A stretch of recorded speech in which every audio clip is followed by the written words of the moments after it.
Station ఘన్పూర్లో రాజకీయం వేడెక్కింది. MLA Kadiyam Srihari, మాజీ ఎమ్మెల్యే రాజయ్య డైలాగ్ వార్తో జంక్షన్ జామ్ అయింది. కేసీఆర్ ఫ్యామిలీ టార్గెట్గా కడియం శ్రీహరి విమర్శలు చేస్తే కౌంటర్ ఇచ్చారు రాజయ్య. కేటీఆర్ పైన ఫార్ములా ఈ కేసులో దాదాపు 55 కోట్ల రూపాయలు నిబంధనలను అతిక్రమించి మరి ఆ కంపెనీకి పే చేశారు. తద్వారా అనేక రకాలైన తప్పులకు పాల్పడ్డారని చెప్పి ఈరోజు ఆయన మీద కేసు అయింది. ఆయన కూడా రేపో మాపో జైలుకు పోయేటట్టున్నాడు. భారతదేశంలో ఐటీ ఇండస్ట్రీ రంగానికి ఒక డెస్టినేషన్గా, ఒక డెఫినేషన్గా ఇవాళ తెలంగాణ ఉన్నదంటే హ్యాట్సప్ టు కేటీఆర్ అని మాట్లాడినావు. నువ్వు మళ్ళీ ఈరోజు నువ్వేమని మాట్లాడుతున్నావు? అవినీతి అని మాట్లాడుతున్నావు. మరి ఫార్మా ఈరేస్ విషయంలో అరెస్ట్ అవుతాడని మాట్లాడుతున్నావు. సిగ్గుండాలి కదా. కక్ష సాధింపు చర్యలు, కుట్రలు, కుతంత్రాలు చేస్తున్న రేవంత్ రెడ్డికి ఆయన సానుభూతి పొందడానికి కానీ మరి ఇష్టం వచ్చినట్టు మాట్లాడుతున్నావు.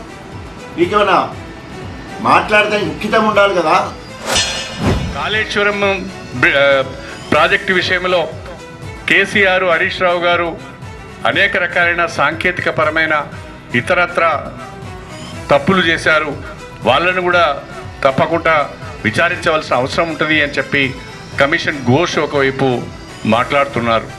అంటే కల్వకుంట్ల కుటుంబంలో ఉన్న కేసీఆర్, హరీష్ రావు, కేటీఆర్, కవిత అందరూ కూడా వివిధ రకాలైన కేసులలో ఇరుక్కొని జైలు కూర్చోలు కొంతమంది లెక్క పెడితే రేపు మాపు జైలు కూర్చోలు లెక్క పెట్టడానికి మరికొంతమంది సన్నద్ధమవుతున్నారు. ఒళ్ళు దగ్గర పెట్టుకొని మాట్లాడని హెచ్చరిస్తూ ఉన్నాం. ఇప్పటికే అనేక సార్లు అనేక రకాలుగా నిన్ను మరి హెచ్చరించడమే కాకుండా ఈరోజు సచ్చిన పాము లెక్కున్నావు. ఈరోజు గుంటకాడి నక్క లెక్క కేసీఆర్ పక్కనే ఉండి నమ్మించి నమ్మక ద్రోహానికి పరాకాష్ట ఈరోజు నీ ప్రవర్తన. అదేవిధంగా నువ్వు చేసిన మోసం తెలంగాణ ప్రజలు మర్చిపోలేదు. ఒక బీఆర్ఎస్ వాళ్ళే కాదు, కాంగ్రెస్ వాళ్ళు కూడా నిన్ను ఇవాళ తూ అంటే తూ అనే పరిస్థితి ఉన్నది.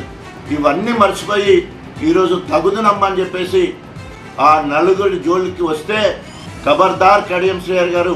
మరి గ్రామాన నీ దిష్టి బొమ్మలు తగలబెడతారు.